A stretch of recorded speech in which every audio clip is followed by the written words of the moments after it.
Hello everyone, welcome to chapter 249 on my RLDR Custom Creations YouTube channel. It is the weekly edition and it's also the first day of June.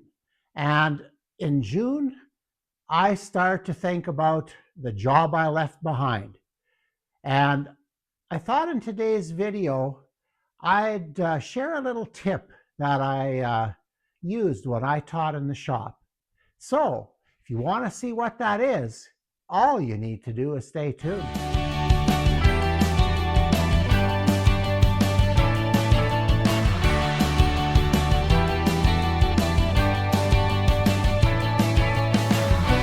Well, I'm trying to get a head start on the videos this week. We've got a big week this week, as I mentioned in the last video. And I'm in the shop on a Monday. It's kind of a blustery day out there. And I'm not doing anything outside today, although I did pile all my lumber in my lumber racks earlier today. And that worked out great. But as you can tell, I'm standing by the lathe. I've got a piece between centers, and I am going to show you a little technique that I used when I taught kids. And actually, I still teach kids in my shop here. In fact, I teach younger kids now in my shop than I did in the school shop. School shop, we started in grade 7. This last fall, I had a group of grade 6 boys in here, and they were awesome. That was so much fun. But teaching wood turning, in my view, is one of the more difficult things to teach because it involves fine motor movement. You know, the difference between getting a good cut and garbage might just be a little twist of the wrist. That's all that might be missing. But how do you convey that to students? Well, I've taken classes from the people or from people around here who I consider the best in the business. And I've learned something about turning and something about teaching from each of them. But the other group that I've learned a lot from is the students that I've worked with over the years. The instructors that I've taken classes from, usually the people there are adults. And there's a difference between working with adults and working with little kids. So I developed a few things that I do that I've really never seen anybody else do. But let's get back to why turning is difficult to teach. Well, like I said, the fine motor movements. When you're teaching a skill, okay, let's say we're doing safety in the school shop or in any shop. In the school shop, you'd start out with some paperwork because you need proof of you need proof that if something goes wrong, that yes, you have a test with their name on it and a mark on it that you can present to the people that are trying to ruin your life. Okay, never happened to me. I was so thankful, but I took it very seriously. So you're going to do a little bit of paperwork. There's going to be some voice, some explanation of things. And then you're going to go to the tool. After you finish the paperwork, you're going to go to the tool and you're going to do a hands-on demonstration for your students. So they're going to look and they're going to see what's happening. So already you've got two senses. You've got hearing, you've got seeing. Then after you've shown them that, then they're going to start cutting under supervision. So, and you know, normally, like with a tool, let's use the bandsaw for an example. The bandsaw usually doesn't require fine motor movements to get a good outcome. What you need to have is you need to be aware of where your hands need to be, what's safe, push sticks, all that safety stuff that you taught by hearing and by showing. Okay, so they're going to go to the bandsaw. They're going to get your permission first. You're going to say, yeah, and they're going to hit the switch. They're going to have their push sticks in their hand and their face shield on when they ask you for permission, and then you're going to push the piece through. And as long as their hands don't leave the push sticks, chances are they're going to they're going to cut perfectly. And if they know how to set the fence well and they know how to measure a little bit, they're going to have success on the bandsaw. However, the lathe is nothing like that. The lathe, like I said, the difference between a good cut and a poor cut might be a few degrees of wrist rotation. That's it. Well, how do you teach that? Well, okay, like I said, I've taken classes from some of the best. I remember a class many years ago when I was just getting started in teaching. I took a class from Michael Hosselak. Well, if you know anything about turning, you know that Mike is one of the best in the world. He is a fantastic turner, one of the best demonstrators I've ever seen, and I've seen lots of them. And he's just an entertaining person to watch.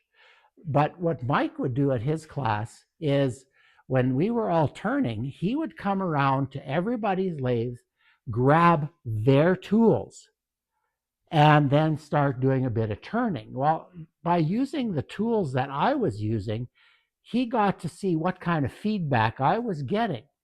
And I had the best tools the school had. And after about 5 minutes of playing on my lathe with my tools, he just said, "You know what, Glenn?" He says, "Use my tools for the rest of the weekend." I'm not sure if he'd remember that, but I certainly did. The other person that I work with regularly is my turning friend, Trent. And I've watched Trent teach classes a lot. And I've taken a couple classes from Trent.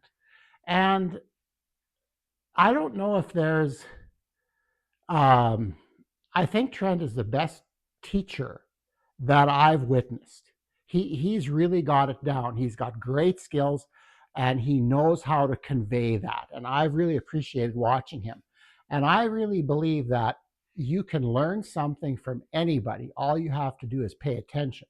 And like I say, when we're running classes in my shop here, I've watched Trent turn numerous times. And he does much the same thing. He'll demo a lot. There's lots of demonstration, and he'll take the time, and that's another key. You got to take the time and work with the student. Now, if you have a student that isn't getting it, that's a challenge, because what that does is it kind of throws a wrench in your whole class. You can't circulate anymore. And you're going to run into that in a high school shop if you're teaching turning. So I add one other thing to that yet. And I've joked with some of my colleagues before that if they ever have uh, left hand turning as a style of turning, I'm in. But what I mean by that is I will actually, let's say this is a student here and they've got their turning.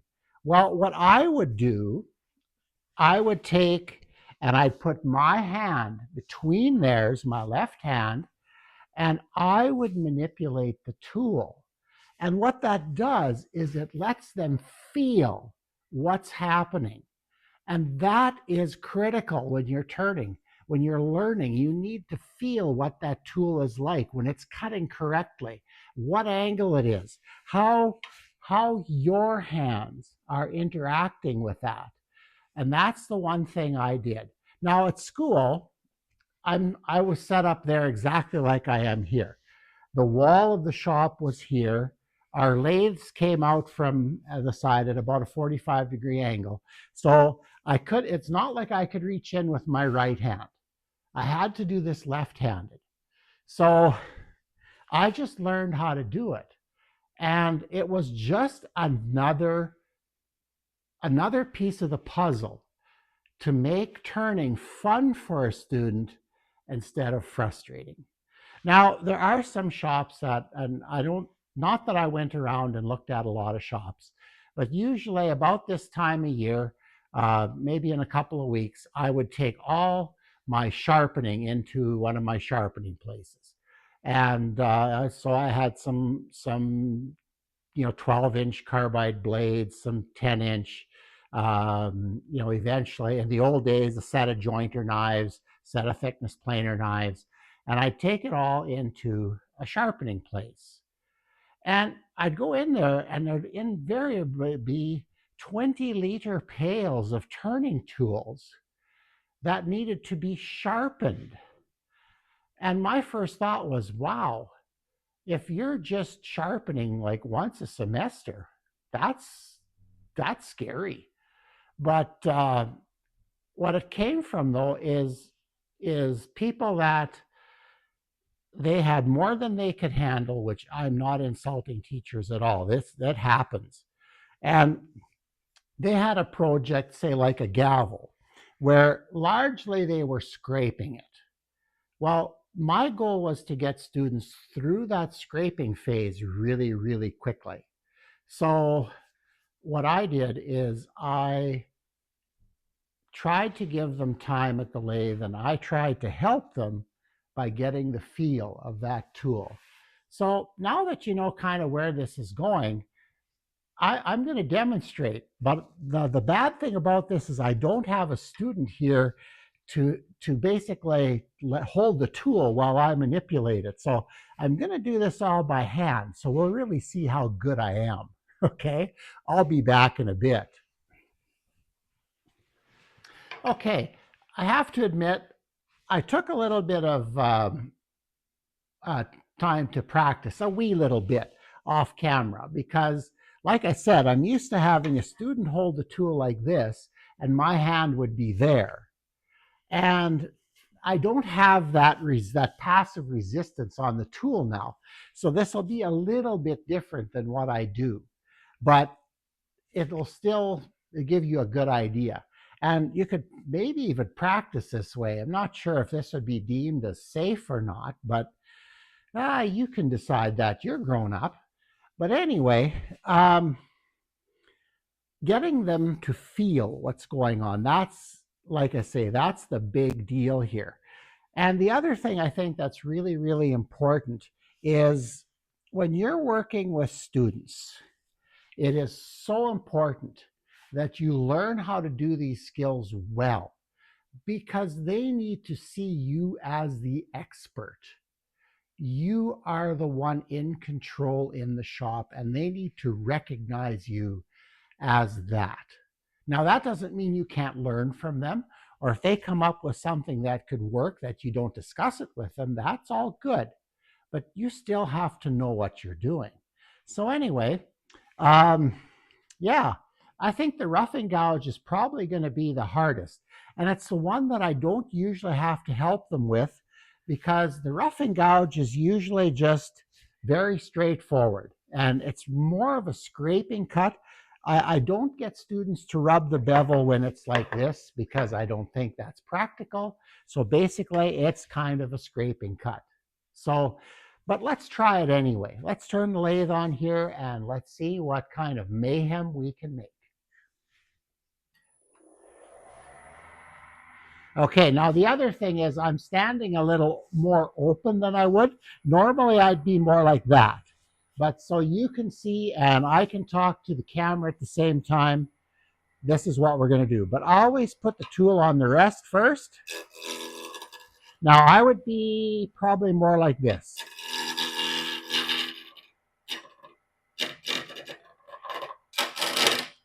Yeah,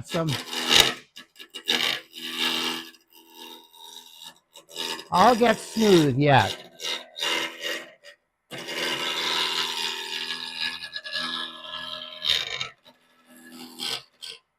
Okay, that's working.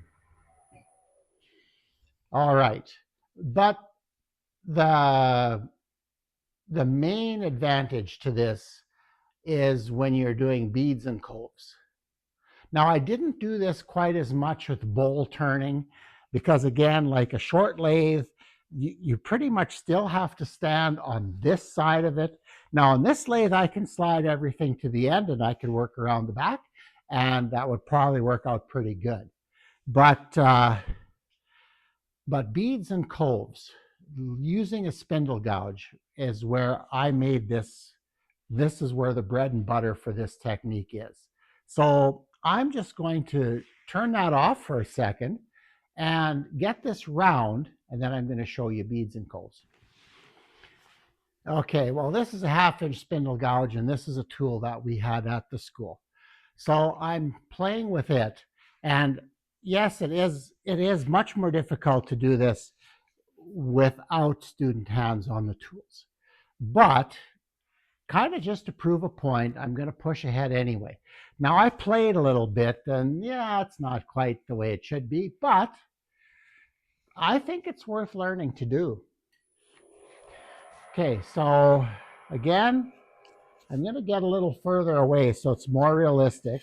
And I'm going to rub the bevel, and there it's cutting, and then I'm just going to push and roll, and it's bouncing a bit, which might happen with a student. They may not be holding on quite as tightly as I'd like them to. The other thing that isn't happening here is I'm not getting a lot of downforce on the rest, which is important. Okay, so let's try it the other way. Okay, so we're cutting now.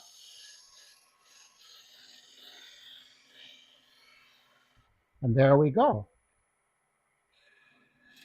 We got to stand a little further away. I'm just going to step in here and get rid of that. There we go.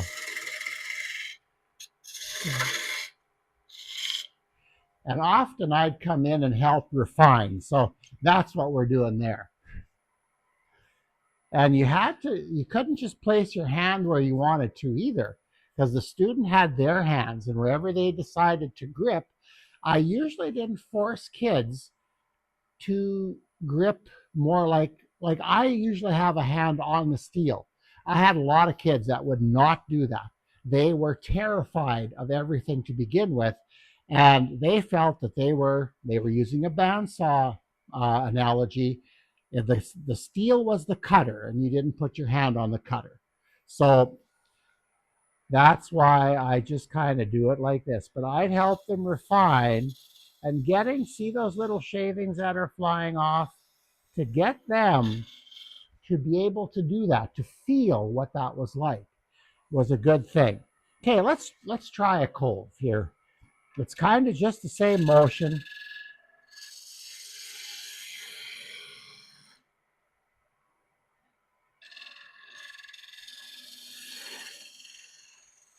Oh, that worked pretty good. You get better at this as you do it. Whoops, okay, I'm not rubbing the bevel properly here. Not starting right. There we go.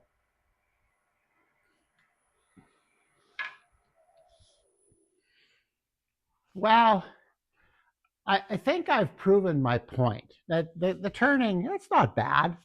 That cove is pretty decent. The bead, well, leaves a bit of refinement yet, but the idea is there. Basically, what you're doing is enacting the students' um, their sense of feel. How does it feel when I'm making that cut? Because there wasn't much difference between not cutting successfully and cutting successfully. So, when you're turning and when you're teaching turning, anything that you can do to make the experience better for your students is a wonderful thing. So, if you're teaching and you have lathes in your shop, my advice is, and I've made this point before, maybe I shouldn't have, but to my knowledge, we'll say it that way. Right now, there is no place in Saskatchewan for you to learn how to teach industrial arts. There's no classes. Now, there was never a class like this at university either. However, we had 3 lathes in the shop when I started. But that's something I wanted to do. So I went to a business called Wooden Works, which is since it does not exist anymore. And I rented all the turning tapes that they had And and then I blatantly made copies of all of them, which I still have here on VHS somewhere. And I learned. I took classes from, I didn't know who Mike Hostek was when I took his class, but Mike's really, really good and a great teacher. I went to a couple of Trent classes. I learned and I'm interested in it. So I think it's important that, oh yeah, it's still there. It's important that you're going to, as a teacher, you're going to have to put some of your own effort into this. It's not going to just drop in your lap, but you need to learn how to do it. Turning is one of the best things you can introduce a student to. Male or female, doesn't matter. But when we have classes here, and I had like, I think 5 maybe Hub City Turner classes this last winter, and invariably at pretty much every class, somebody would say, hey, I turned when I was in grade 8, and now they're 70 years old. So you planted a seed as a teacher when you did that. And it's a great way to unwind after a day of work. It's wonderful. You don't have to spend a ton of money. You can if you want to, but you don't have to. So my encouragement to shop teachers out there, give your students the joy of turning. It's worth it. You will be happy, and so will they. But anyway, every once in a while I get on that high horse and get on a roll here, because I really, really enjoy teaching, and I think it's so important that this information and these skills get passed on. So with that in mind, though, I am at the end of what I have to say. So yeah, please like, share, and subscribe. We'll shoot another one this week yet. Not sure when I'm going to sit and edit this, but we'll get it out early. And then another one, and then weekly edition might be a bit late next week too, because there is a very important event there's a very important event happening this Friday, and I'm not going to let you know what that is yet, but it could make a big difference for our family. So anyway, with that in mind, have an awesome start to your week, and we'll see you on the next video.